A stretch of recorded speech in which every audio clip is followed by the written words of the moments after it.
Good afternoon, everyone. I'm Véronique Briand. I'm the country president for CHUB in Spain and Portugal. It's an honor for CHUB to be part and contribute to this conference, and it's an honor for me to be with you here today and to represent the CHUB Charitable Foundation, who's been partnered to the fellowship since 2004. I must confess, as I said to some of you, that, well, a few days ago, I was not aware of the Eisenhower Fellowship. I did not know the organization. But since I've been with you the past 2 days, I'm extremely impressed by the generosity, the open-mindedness, the straightful talks between people, and the optimism and confidence in the future, which is the only way we can mobilize the energy to overcome difficulties and constantly adapt to the new environment. We are and will be at your side because we have common values. In CHUB, we believe in the innovative thinking and in the ability to anticipate the future, and these values go together with collaboration. For us, it's essential to display generosity working with others. So I'm delighted to introduce you Mr. Jerome Glenn. Mr. Glenn is a futurist who serves as the director of the Millennium Project. He's been the executive director of the American Council for the United Nations University and the deputy director of Partnership for Productivity International. The Millennium Project is a futures research think tank, an organization that evaluates 15 global challenges for the future of humanity. He authors an annual publication, State of the Future, on behalf of the Millennium Project, and in the book, he uses a compilation of various methodologies in order to ensure effective forecasting. In his role, he consults governments, organizations, and corporations about his forecasting methodology and on other issues such as defense and technology. Glenn believes that horizontal organizational structures are more effective than vertical ones. He said, the future of management is not based on a hierarchical structure, but on connecting different lines through nodes. According to Glenn, such human cooperation is necessary in order to create collective intelligence. From his perspective, global challenges are all interrelated. Improvements in one area, such as access to clean water, will lead to advances in some others, such as the gap between the rich and the poor. Hence, Glenn believes that these issues need to be solved simultaneously. So it's an honor for us today to have Mr. Glenn with you. He will share with us the learnings of a large study launched by the Millennium Project, Future Work Technology 2050. So welcome.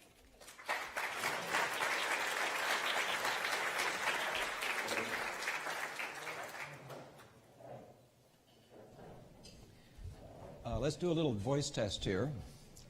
Who pays more for encryption intelligence, the KGB or the CIA? Good, you're all laughing, so the voice test worked. Who's got the answer? It's not the KGB either. Who guarantees their bank accounts? The Swiss bankers, right. They're the best ones to check out. Okay. Now let me see if I can get my little clicker here. Okay, next. I guess this will do. Yes. You may have noticed that the capitalism and communism and socialism are sort of early industrial age systems. All right? We've had a lot of progress in a lot of areas of knowledge, but I haven't noticed a whole lot of progress beyond those three economic orientations. It looks like those orientations will change. So we're not just simply talking about automation, getting rid of taxi cab drivers, we're talking about fundamental changes in economics, politics, and maybe even views of reality and what is human nature. Now, good, this is working together. All right. The concentration of wealth is increasing. The gap between the rich and the poor is getting wider. Employmentless economic growth seems to be the new norm. The return on investment in capital and technology is usually better than on labor. As you'll notice, by the way, Korea is 1 out of every 5, ratio 5 to 100. That's going to be increasing. I don't see it going down yet, right? Future technologies can replace much of human nature. Arguing whether it's 10% or 90% to me is a waste of time. It's important to know these things, but the important thing is we have to accept our past assumptions are not all wrong, some will stay, but we ought to rethink the whole game, not just simply drivers, not simply robots, but the whole game. Long-term structural unemployment is a business-as-usual, surprise-free forecast. So what do we do about this? Well, the first thing we did was we had to read all the other studies. And I can tell you, reporting on that, not one study that I saw ever mentioned the role of synthetic biology in unemployment. And you go, isn't it just about AI and robots? No. It's about a whole lot of things. Synthetic biology is not the genetic engineering where you take your DNA and you knock out this part of it and you put something else in. It's still a rose. It can handle the frost, but it's still a rose. Synthetic biology is where you take a computer and you say, what properties do I want? So you go through all these databases of genetic material, and you take a little bit from column A, a little bit from column B, a little bit from column C, you put them together and reproduce it, and you make a species that has never existed before on the planet. All right? That is happening now. It's early, but it's happening now. Now, there's some good and bads about that. What happens if we figure out to make a microbe that can eat the plaque in my brain? All right? There's a lot of people here with gray hair. Me too. We got plaque in our brains. You know, we keep drinking all that stuff and then doing the sugar, and we get more plaque. And then we can't remember what the hell we did yesterday. All right?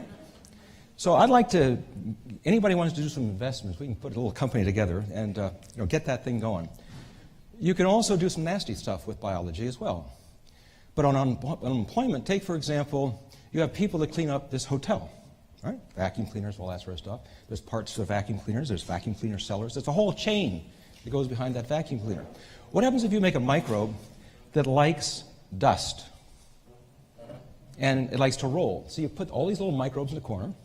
At the end of the day, the next morning you wake up and there's a pile of dust on the other side. No vacuum cleaner, no electricity, no repair chain, all that sort of stuff. Synthetic biology is a giant error in the whole conversation about the future work. We've got to add that in. People are looking at AI, but they're not looking at synthetic biology. Could be a giant.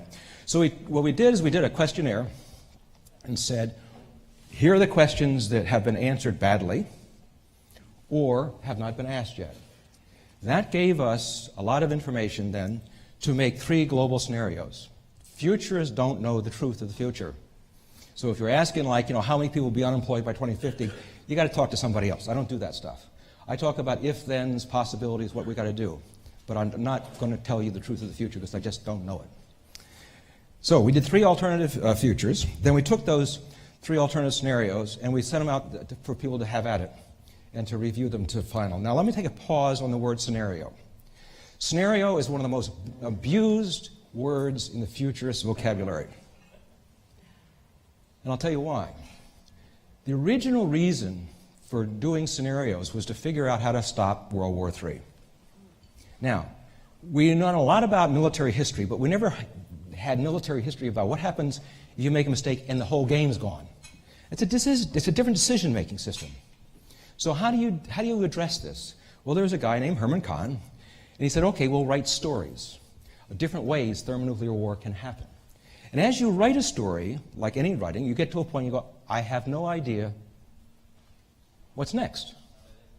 That's how you find out what you don't know, that you ought to know, that you didn't even know you ought to know. So when Rumsfeld says you can't know the unknowns, Rumsfeld forgot the lesson from Herman, and they knew each other.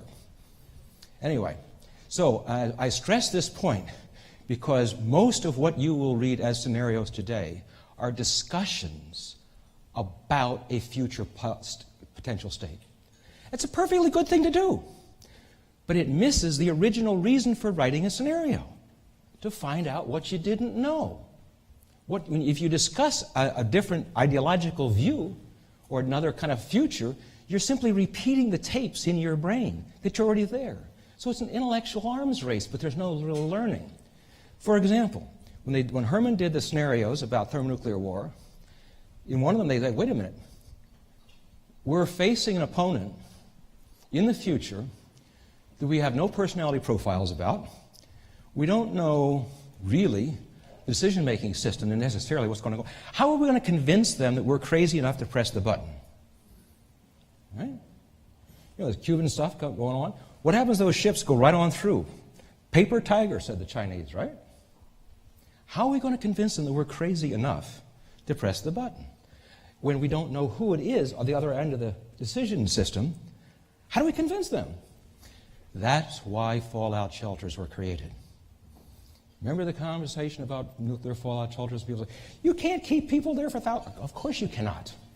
That wasn't the purpose. But we could not tell you the purpose, because if we told you the purpose, it would defeat the purpose. The purpose was to have live video news going into the Kremlin, I mean, if the ships went through, to have live video going into the Kremlin, traffic jams in Miami, traffic jams in New York, traffic jams in Los Angeles, all going to these fallout shelters.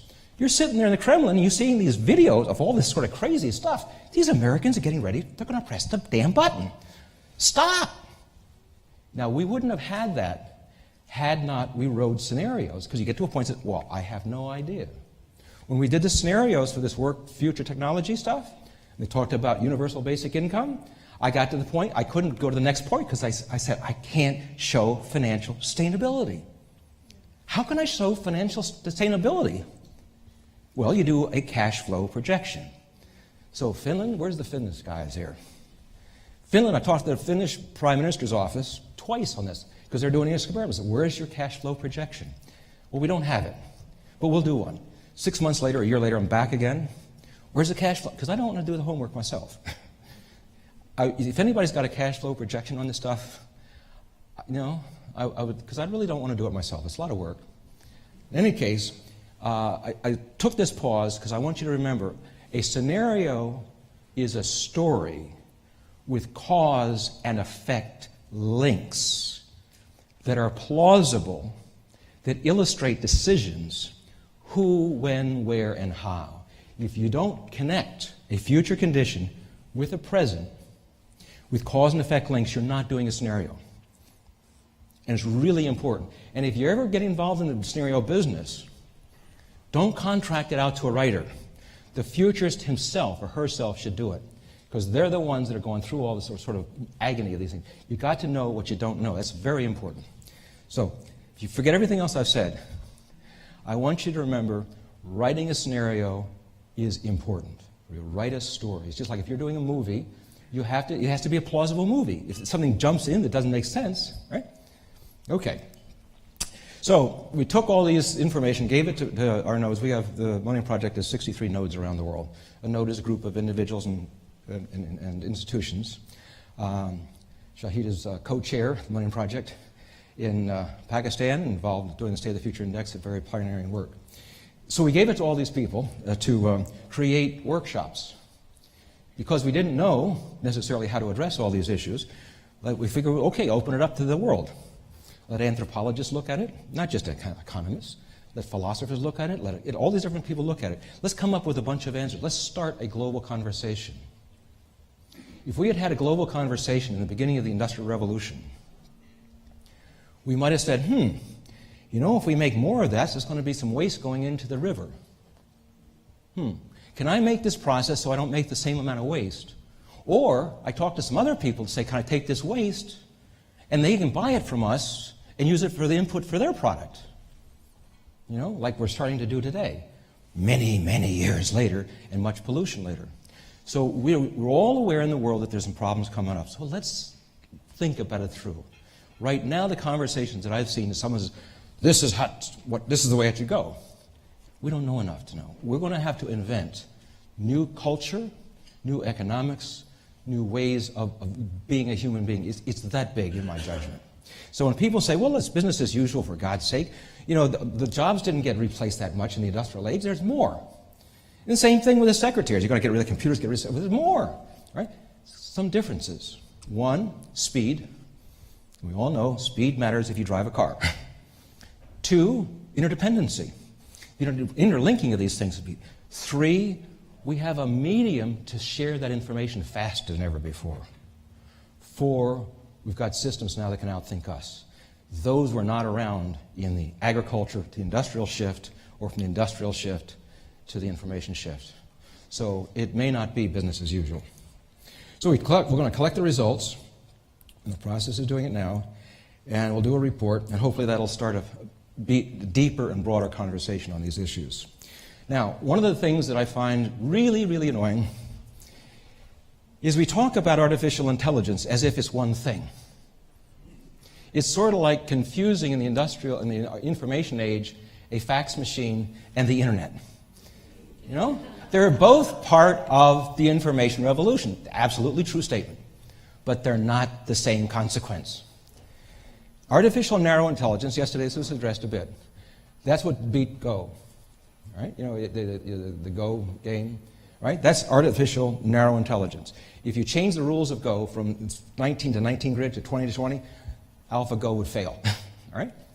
Narrow intelligence. And that's going on all over the world very much faster than you think. You all know about the new Apple. I don't have Apple stock, by the way. But Apple, it's got AI in it. It's the first cell phone that's got Apple, a little AI in there. Okay, that's going on now. And that's not necessarily a big deal. We can do a lot of collaboration with that. The next one's a big deal, which may never happen. Artificial general intelligence may never happen. It's not a guarantee. It's really hard to do. We may do it, and I'll take a bet, like you do, I'll take a bet, but it's not guaranteed. Artificial general intelligence is a bit like you. A bit like you in the sense a bird flies and an airplane flies. They're not the same, but they both fly. So artificial general intelligence is general intelligence like you do, but it's not quite the same. All right? This general intelligence allows a user to draw on sensor networks worldwide, the cloud worldwide, Internet of Things worldwide, other things that people are willing to share worldwide, second by second, and rewrite its code second by second. So when you have general intelligence solve one problem, it can share that solution simultaneously worldwide. So everybody else's general intelligence can also get smarter and smarter every second. The more problems you throw at it, the smarter it gets and keeps on going, keeps on going. Now, the difference between artificial general intelligence and narrow is that the difference between general and super is that super sets its own goals. That's what people are worried about. When you read science fiction, they're talking about superintelligence. They're not talking about the other forms. So in Korea, when the Go champion was defeated, I don't know, we've got some Koreans here that can verify this. Korea got to become a nervous wreck. They said, wait a minute, we thought this stuff wasn't going to happen for years. It's already here. No, it's not. You're thinking about superintelligence. Now, a word of caution. If we do get artificial general intelligence, we have no idea how fast it gets to super. It might take forever. We don't know. And it might be very fast. The betting inside the club is it'll be through games. Because you know how these games can reset their rules? Extend that out. If you do that into general, now on top of it, we figure that maybe, as a wild guess, maybe 2030 or so, at that point you may have general quantum intelligence.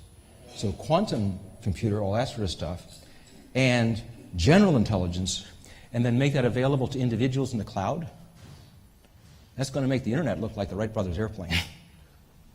Okay, so those three distinctions are really important to keep in mind, because when they get blurred together, the conversation gets crazy. We don't have general. We may never have general. We probably will, and we should probably think about what are we going to do about that. Because when you talk about unemployment hits of artificial intelligence, that's artificial narrow. General is your hockey stick. You know, that's the one that you really got to pay attention to. So competing with it is a waste of time. You're going to lose. Cooperating with it is smart. The old story is if you can't beat them, right, join them. So that's what you do. As much as you can join with artificial intelligence in general ways that you can do, and all kinds, the smarter off you'll be. Okay, now, as I mentioned, in our studies, of other studies, we noticed that they really lacked knowledge of technology potentials. They were hotshot in AI, like the one with Nick Bostrom and so forth. Very good. But no, and then some of them would bring in robotics. But none of them brought in synthetic biology. Okay? And what I'm going to quickly go through is a little list here.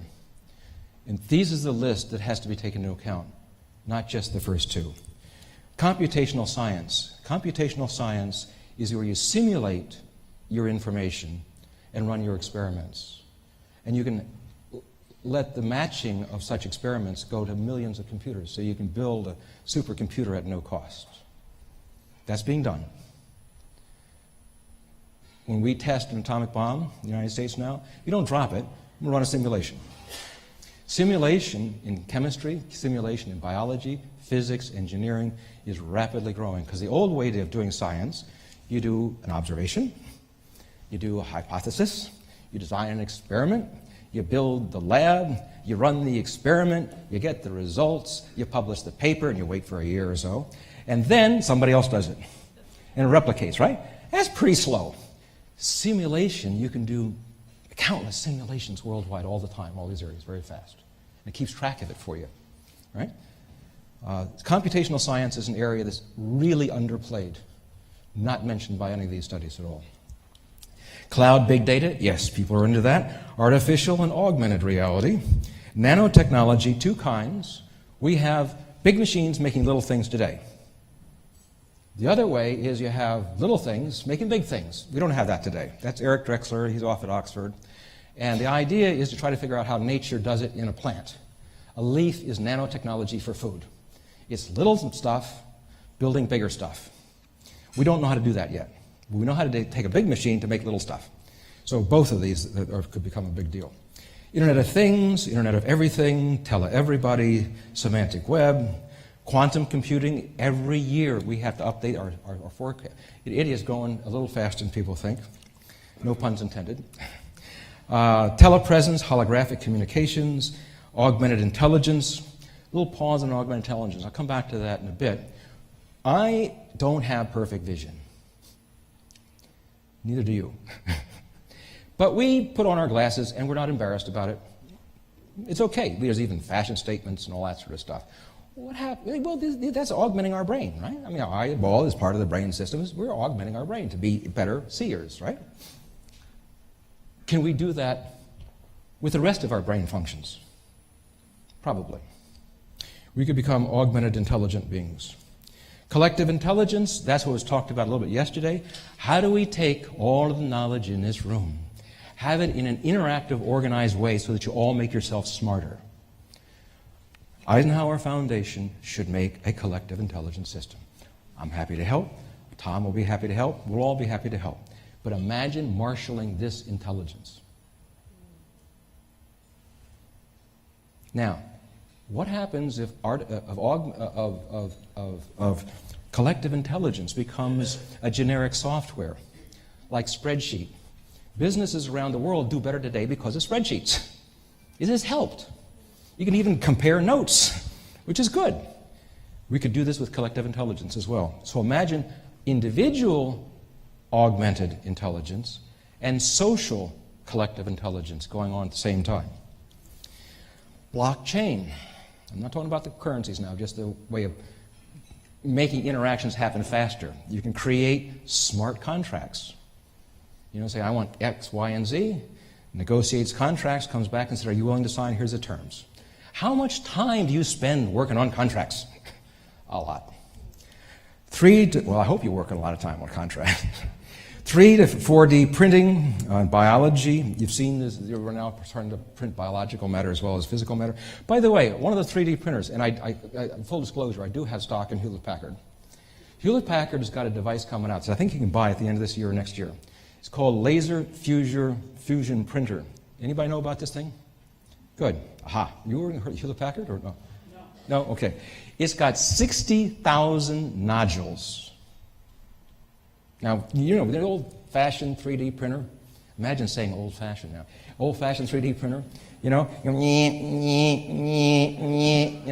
taking forever, right? And you got this nice little plastic chess set. With this, the new 3D printer that they're coming up with can print, it says, it's hard for me to say this, 30 to 60 million voxels a second. Now, I can wrap my mind around a lot of big ideas. I cannot understand what I just said. I mean, that's almost nano printing. I mean, think of and you can change the program second by second. You know, you get this order to do such and such. Oh, they want it this way. Okay.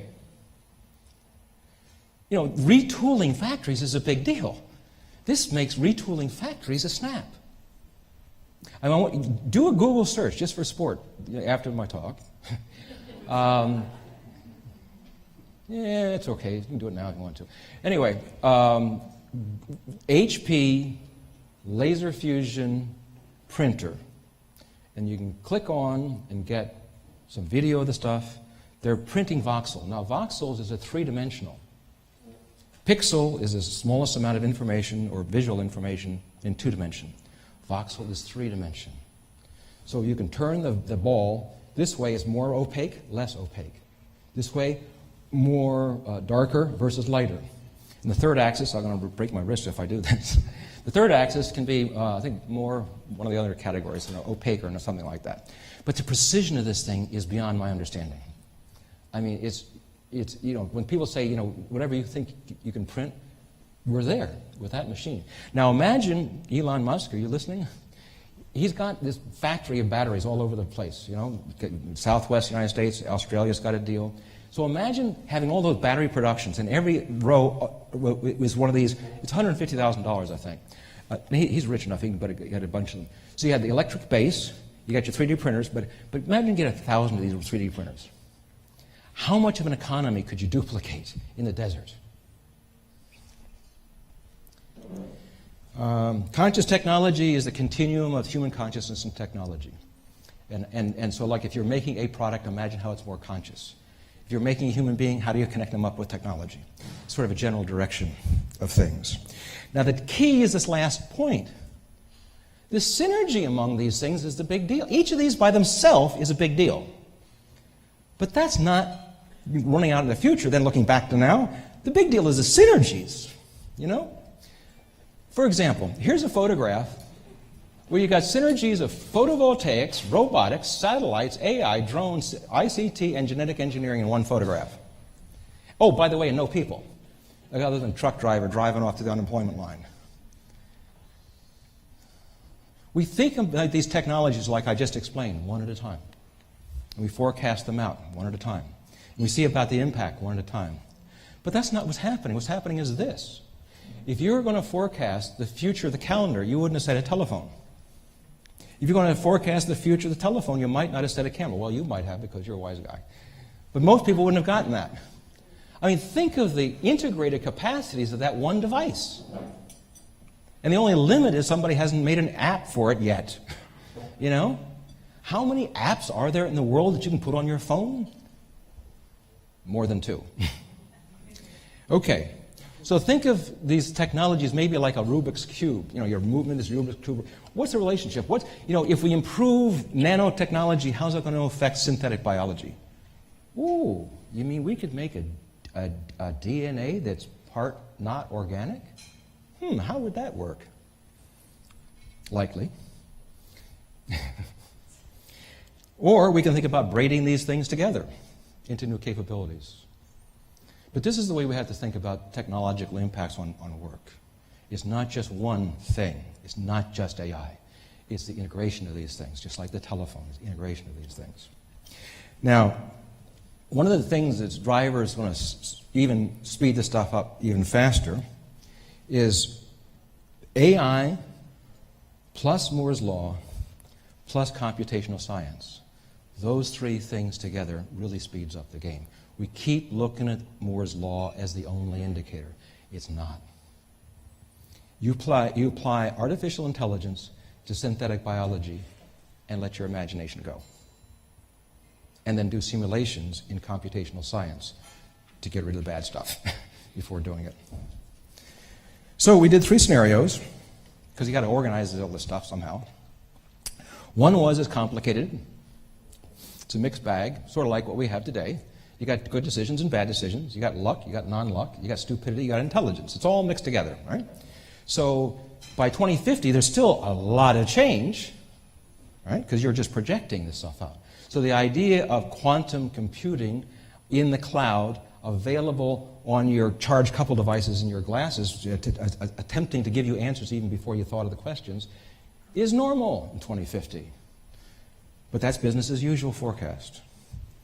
So you have a mixed bag of a lot of stuff on this one. The second one, political turmoil. This is a pretty negative one. I'll talk a little bit more about this. And the third one, if humans were free, if somehow we put these things to our use in a good way, how does it work out? You have a brain that thinks. You also have an autonomic nervous system that you're not aware of much. It's taking care of the digestion, wondering when this guy's going to stop talking so I can get to the next stage of my lunch, you know? But imagine civilization, that a lot of this stuff can be like the autonomic nervous system running civilization, so that we can be freer to think, freer to create. Now, here's some assumptions. The idea is we divided it up into employed people. That's people that you go out, you get a job, and you get a salary. Then you have self-employed, discussed a lot yesterday. Then you have the informal economy, and you have unemployed or people in transition. So those are the 4 categories we used. In scenario 1, business as usual, we figured 2 billion people are employed. Now back up a second here. Year 2000, there's about 3 billion people workforce. Okay? We figure it's, conservatively, it's about 6 billion people workforce in 2050. Now, if anybody sees this tape in 2050, hello? And I want to tell you, I don't believe that forecast. It's going to be more than 6 billion, because people are going to live a little longer. So these are conventional forecasts here. So scenario number 2, you've got 1 billion people employed, 1 billion self-employed, 2 billion unemployed. This is a big change. That means 1 out of every 3 people is unemployed. And another 2 billion in the informal economy. Now, some people consider the informal economy quasi-unemployed anyway.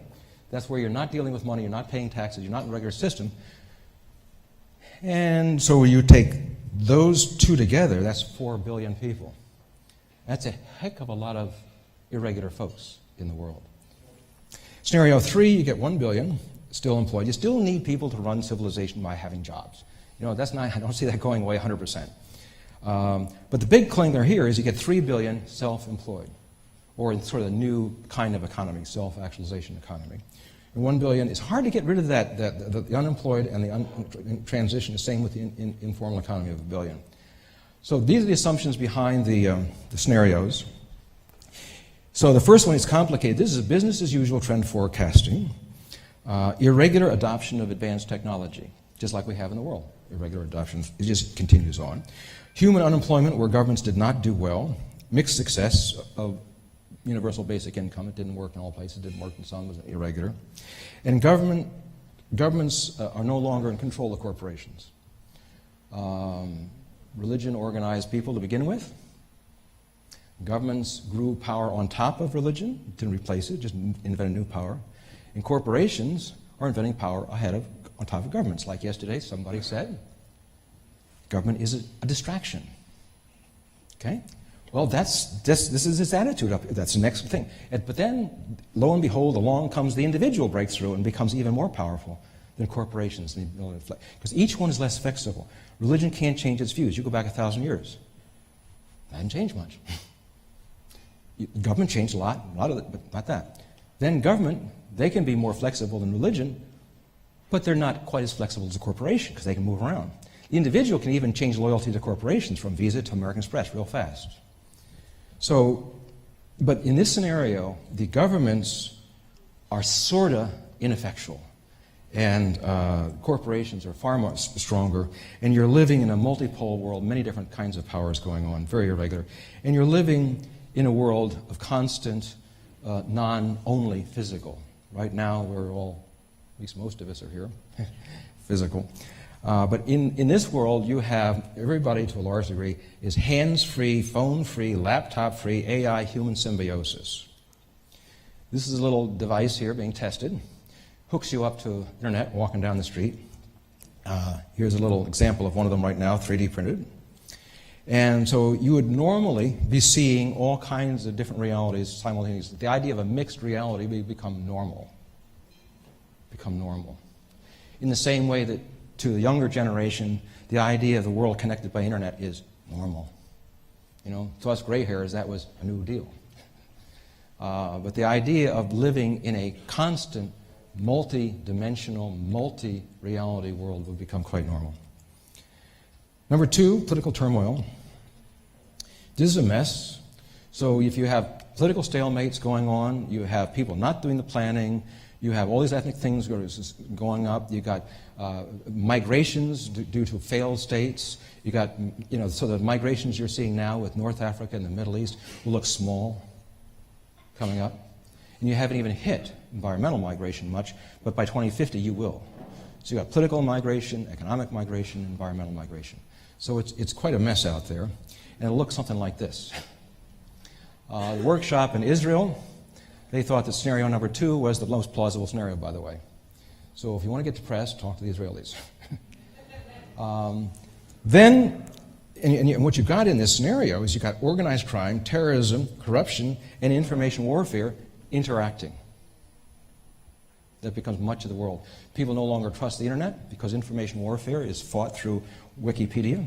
It's fought through all kinds of systems. The manipulation an individual can play the game. The asymmetrical warfare becomes steroids. It's a bad deal. So you have a lot of these little fiefdoms. It's sort of like Somalia with AI. All right? All these technological advances, by the way, I've talked about, AIs, you know, the organized crime folks are keeping track of this. If you take all the military budgets in the world, it's not 1 trillion, as I said yesterday. It's actually about 1.6 trillion. 1.5, 1.6 trillion. Organized crime, we figure, is about 3 trillion. So organized crime is twice the cash capability of the military. Now, it can be pointed out that organized crime is not a coherent thing. Neither are all the militaries in the world either, by the way. All right? So if those capabilities are going to be available to organized crime, and they can buy the best talent on the planet, they're not going to be out of this game either. So in this scenario, they become very dominant because nothing's stopping them. So it makes democracy and free markets an illusion. Okay. If you're reading, by the way, in your program, it's got a web link to get the text of these things. Each one of these things is about 10 pages, so it's not a simple paragraph like you normally get in a scenario. There's a lot of details in here.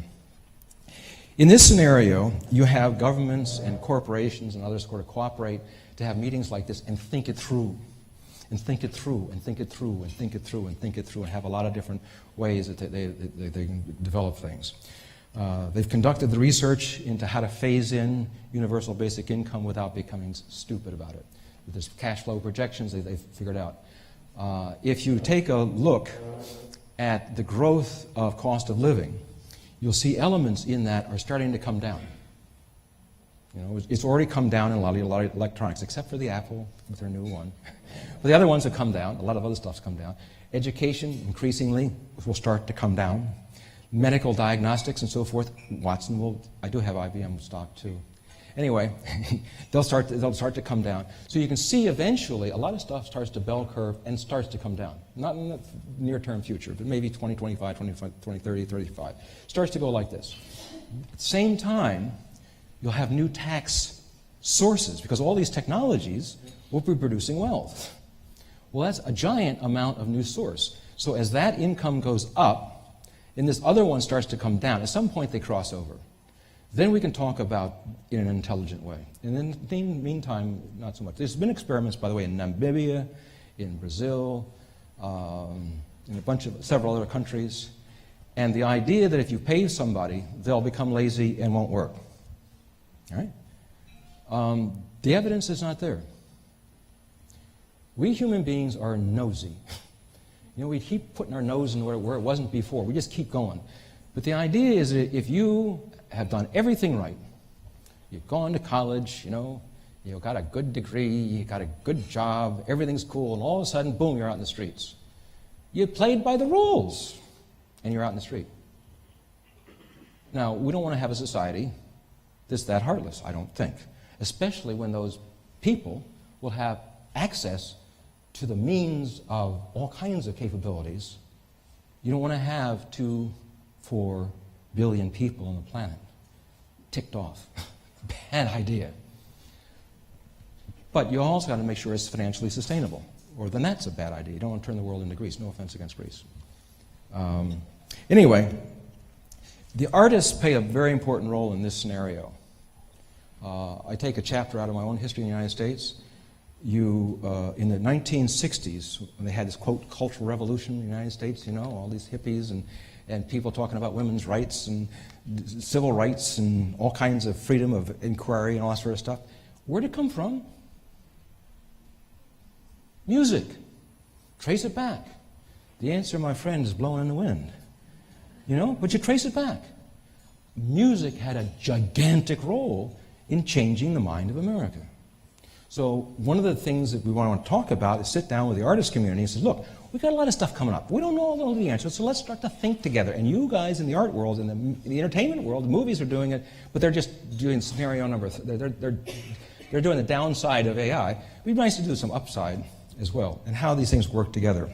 So imagine that you have, in scenario number 3, an AI avatar that knows you quite well, and you go to sleep, and it's going run around the internet.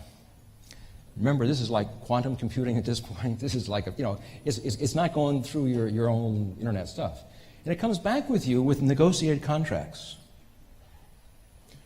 that you get to approve or not. So it wakes you up in the morning and it says, all right, I found 80,000 things that are ready to be signed if you want. Everybody's agreed. You can't do all 80,000, I understand that. And this is just for a 24-hour period, by the way. We're going to give you out 80,000 the next day. But let's talk about this. In some things you may want to do because it's cool, no money. Some you do for money. So you could be in a world where you're constantly recreating your income streams and your activities on a regular basis. In scenario 3, we figure half the world is doing that. Now, Elon Musk has said, okay, let's do it. So he is now creating how many people have heard of Neuralink? Okay, now you all know about Neuralink. You can't invest into it yet, but I want to have a proof of stuff before I invest, but anyway. Neuralink, you can apply for a job. If anybody's unemployed here and you want to get in, on the beginning of a new cool, do a Google search on Neuralink. Neuralink is a company that wants to build an interface on your brain with the internet and everything else. Now, the charge couple device, or the little contact lens thing, that's the one I want. I'm not so crazy about growing. They'll change their ideas, because he's talking about a lattice or a lace over the brain. It may be something that you grow, over the brain. But in any case, the idea of being constantly connected all the time is in the cards. Elon Musk, he does tend to get things done. Now, if we can become augmented geniuses, all right, remember, I'm augmented 2020 here. I wasn't that when I was born, but now I am. I'm augmented, and everything's cool. So if we can become augmented geniuses by 2030, 2040, something like that, maybe 2050 at latest, consider what these two guys created. They're arguably geniuses, I guess. Look what they have done, two geniuses. What happens if you have billions or millions or billions of augmented geniuses. Now, those Western historians tell us that philosophy began in Egypt with a leisurely priestly caste, right? Well, because that leisurely priestly caste didn't have to work in the fields or the desert, they could think, and they could think, and they could think, and up comes all this new stuff. Socrates said it all came from the Egyptians, right? What happens if we all become the leisurely priestly caste? Those priests, they had guaranteed income, by the way, more or less. That's a staggering thought. You take a look at the computational power of the world by 2030, 2040, 2050, and then say everybody's augmented their brain to that. That's a different kind of culture, civilization. You know, geniuses have a humor. They like to insult each other's intelligence all the time. You know? Dumb people don't do that. There's a culture of genius. And we'll be inventing new kinds of culture if we all are able. I mean, if you take an IQ test, for example, let's say you're sitting in a university and they give you an examination for an IQ test. Why wouldn't you get every answer right? I mean, if you got the contact lens or you got the neural lace in the brain, you got one of those sort of things, why wouldn't you get every question right? So then automatically everybody's behaviorally a genius. What kind of a world is that? And this is being experimented on already, let alone 2030. So where's it all going? We think it's going to go toward conscious technology. It's the integration of the human species as never before. Inventing new thoughts, new activities beyond our imagination at the moment. We becoming cyborgs is pretty clear. I mean, I'm a mini cyborg with my glasses, not big time, but if I got neural lace, I'm more of a conventional cyborg. If we embed sensors and the Internet of Things in everything, then our physical environment could become, in a sense, conscious.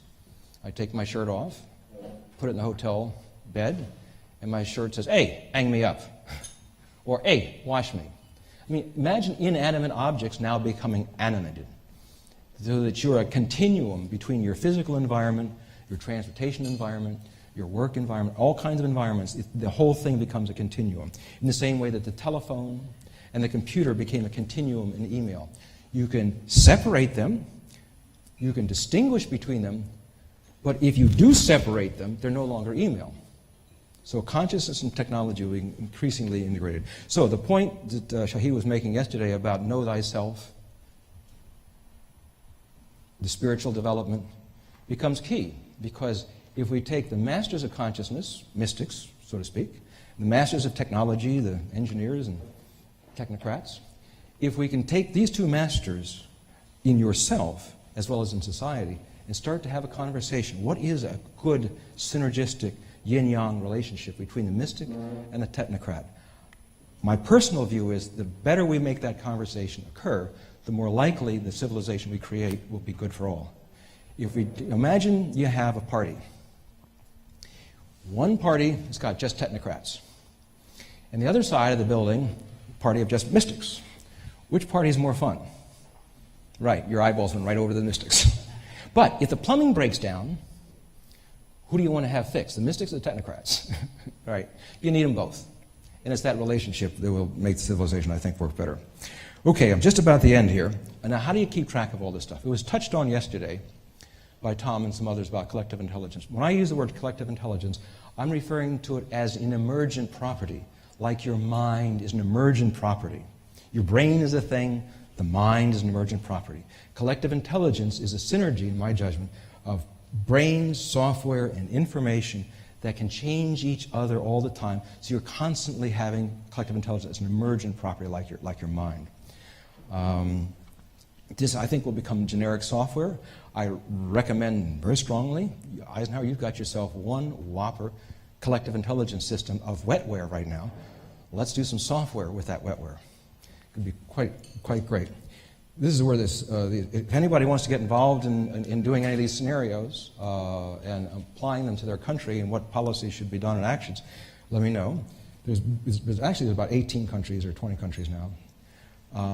We'll be happy to collaborate because we'd like to have a nice conversation. We take the results of each of these workshops and then share them with each other so that we can all learn together. There's some suggestions here. One, why can't we make increasing intelligence an objective of education? We know the brain can be improved. When I was a kid, we didn't know that, right? Whatever IQ you were born with, that's it. Now we know that the neurons can grow, they can change. If you ever look at a neuron, by the way, you can get a video of this. The little hairs, electron microscope, the hair have hairs. Those hairs have hairs. Those hairs have, and the limit is the device, not the thing. And those hairs move. Length, diameter, and direction. The complexity of our brain is way beyond what we think. When somebody says we only use 10% of our brain, what's 100%? We don't know. So we don't know what 10% is either. So the incredible capabilities of how we can make increasing intelligence an objective of education. Right now, the objective of education is to make good citizens and give them knowledge. We should do it in a third step, increase their intelligence. Begin the shift, this was mentioned slightly yesterday, begin the shift from mastering a profession, because those things are changing, to mastering a set of skills and combinations of skills. You mentioned that as well. Invest into STEM. STEM is very good up until about 2030 in these scenarios. Because if we get to general intelligence, STEM is going to be ahead of you every step of the way. I mean, general intelligence will be ahead of you every step of the way. So STEM's good right now. Stick with it. If we never get to general intelligence, you're okay. But if we get to general intelligence, don't bet on STEM at this point. Kickstarter investor for crowdsourcing to reduce the concentration of wealth. We can now open up the whole idea of venture capital to everybody. We all know how much Silicon Valley has done with venture capital. We can open up that potential to everybody. New roles for labor unions. Instead of trying to guarantee a job, they could guarantee an income. You can have a database of businesses putting in saying, these are the things I need in 5 years. These are the requirements. Labor unions can try to match that up and say whose jobs are going to go obsolete first. So the ones that are going to go obsolete first can get retrained into the new things. The idea of augment. Labor unions ought to be out there shouting up and down, saying, look, let's invest into all kinds of technology and training people how to work with the machine rather than have the machine replace them. We can tax robots, as I mentioned before. We've got to do some cash flow projections. Anybody wants to do a cash flow projection? If you do it, I want to see your results. This is important stuff. Because people are talking about this guaranteed income as if they know what they're talking about. You know? Invest into technology to augment humans, not replace them. So these are there's about 110 suggestions so far, and if you guys do some workshops, there'll be some more. We'll bring it all together. And then we put it into in a book, and that's all I had to say. And we hopefully have a couple minutes for a couple questions, if possible. Thank you.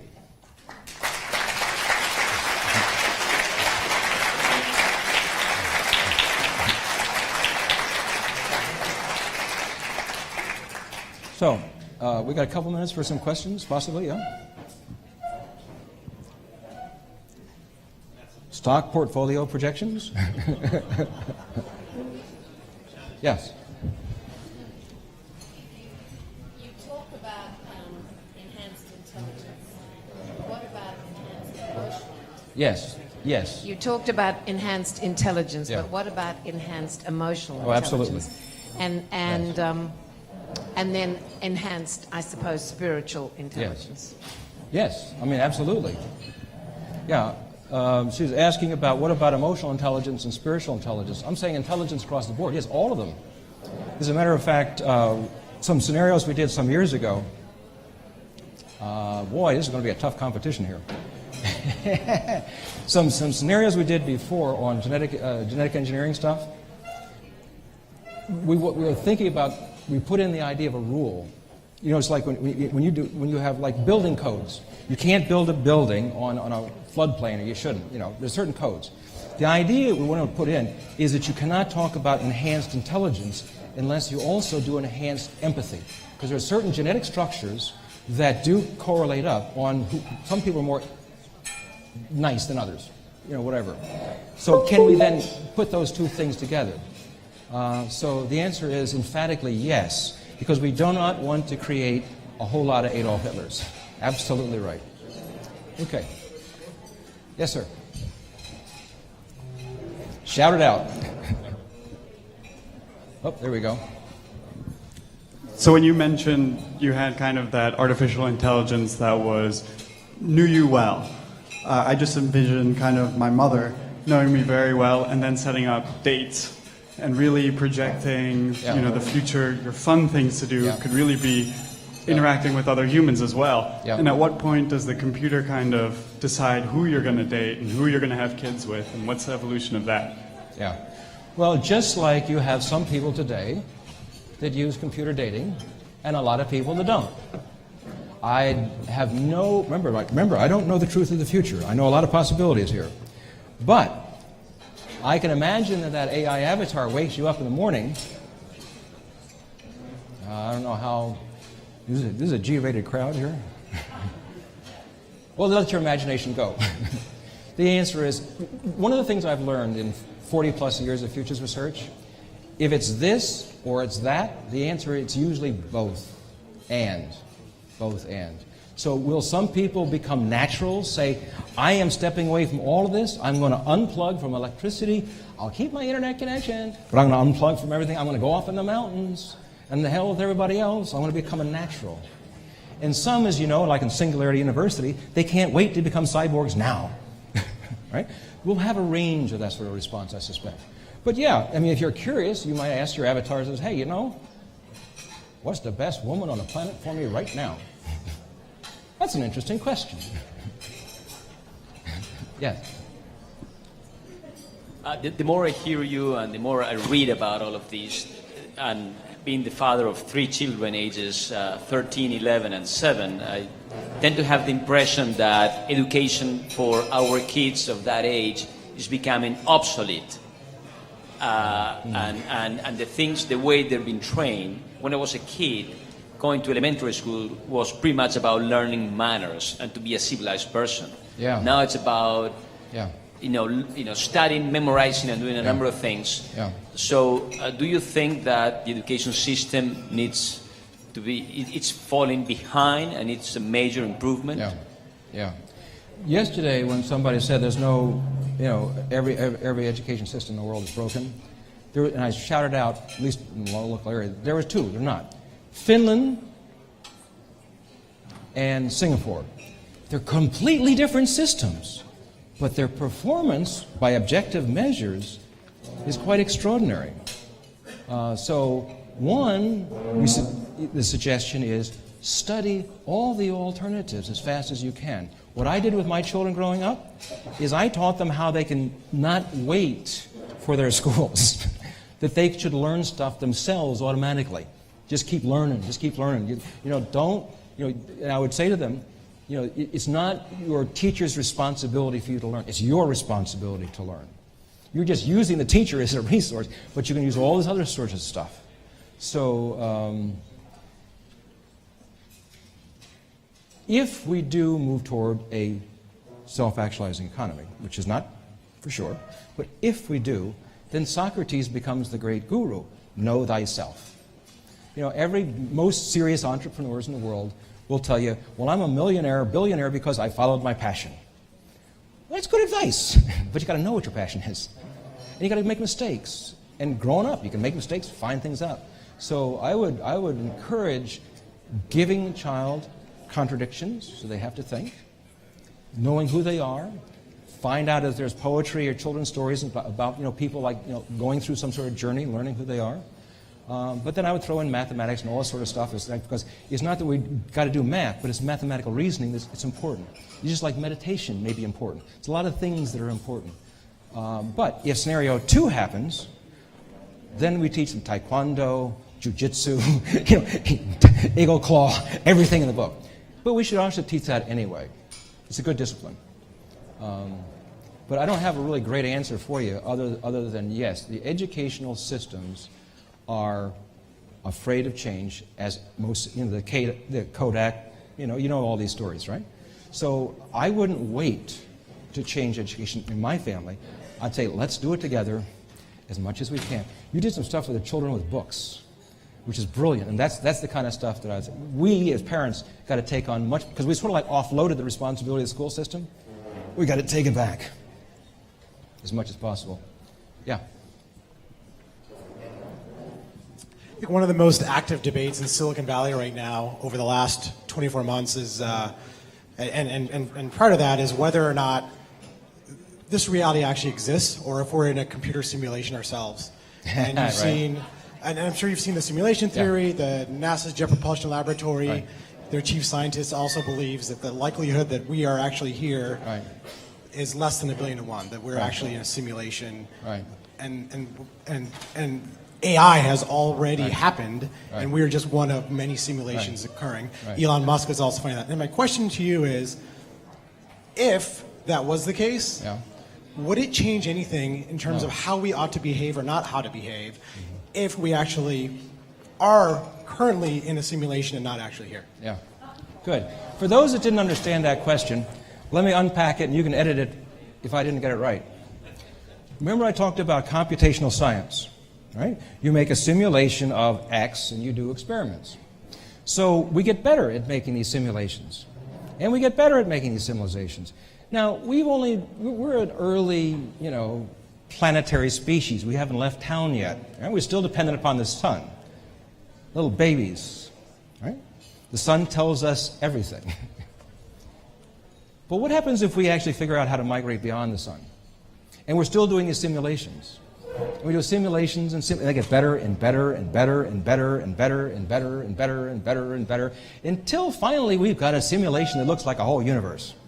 And that we're looking at, but something else is inside there looking back up.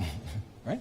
So the question is, if it is true that we're in a simulation. See, this is one of the old, how many angels are dancing on a pin? Remember that conversation back some years ago? I think it's a little bit like that, because I don't think we can know the truth.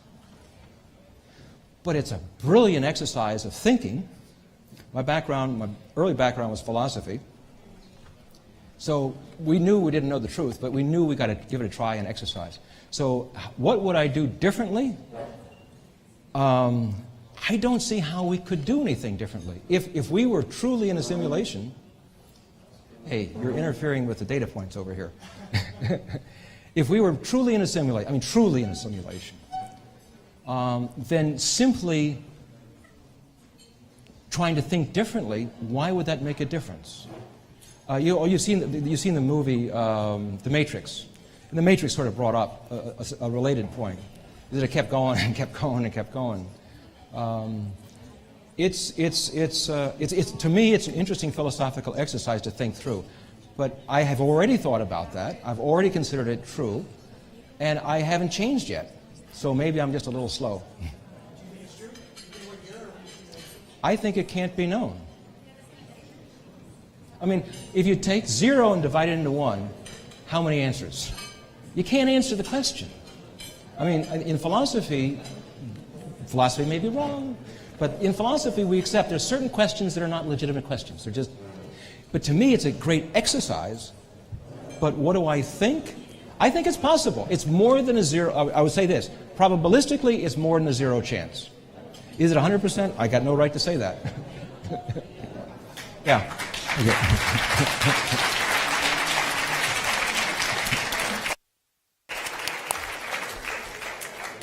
Mr. Glenn, thanks a million. That was brilliant. He's here at this table if you had additional questions that you didn't get out.